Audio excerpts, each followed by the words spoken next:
আর জয় বাংলা স্লোগানটা আমাদের বাংলার কোনো স্লোগান নয়, এটা মাথায় রাখবেন। অনেকে বলতে পারবে জয় বাংলা বলেছে বলে এটা বাংলাদেশ থেকে ধার করা স্লোগান, তো এটা আমাদের বাংলা স্লোগান নয়। নওশাদ সিদ্দিকী হঠাৎ বিজেপির বি টিম হিসেবে জয় বাংলা স্লোগান নিয়ে আপত্তি করছেন কেন? এটা তো সত্যি কথা যে জয় বাংলা বা বাঙালির এই অস্মিতার আন্দোলনে বিজেপি ভয় পেয়েছে। অমিত মালব্যর হারাকিরিকে ঢাকতে বিজেপি মরিয়া।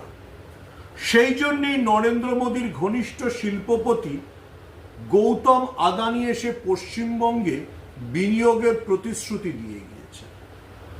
এই যখন পরিস্থিতি, বিজেপি যখন ব্যাকফুটে, তখন বিজেপির হয়ে জয় বাংলাকে কেন আক্রমণ করছেন নওশাদ সিদ্দিকী?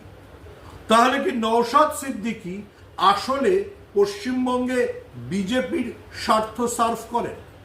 ঠিক যেমন এআইএমএ ওয়াইসির বিরুদ্ধে কংগ্রেস বা অন্য দলগুলি অভিযোগ করে তারা আসলে মুসলিম ভোট কেটে বিজেপির সুবিধা করে দিতে চায়, তেমনি নওশাদ সিদ্দিকী এবং আইএসএফ কি আসলে মুসলিম ভোটে ভাঙন ধরিয়ে সেন্টারিস্ট পার্টি, পশ্চিমবঙ্গের সেন্টারিস্ট পার্টি বলতে তৃণমূলের ক্ষতি করতে চায়?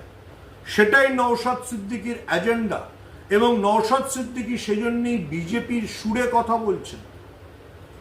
আজকের বাংলায় যারা জয় বাংলা স্লোগান দেবেন না, যারা অমিত মালব্যর মতো মনে করবেন যে বাংলা আসলে কোনো ভাষাই নয়, তারা আসলে বাঙালি জাতির শত্রু।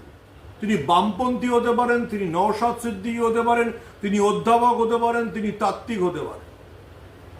এই সময় যিনি জয় বাংলা স্লোগানের বিরোধিতা করবেন, তিনি আসলে, আবারও বলছি, ওই বিজেপির মতো রাজাকার বহিরাগত শত্রুর কোলাবরাটা। এই সময়টা বাঙালির সম্মিলিত প্রতিরোধে। নওশাদ সিদ্দিকী সেখান থেকে পিছিয়ে গিয়ে জয় বাংলা স্লোগানকে আক্রমণ করে আসলে বিজেপিকে সুবিধে করে দিচ্ছেন না তো?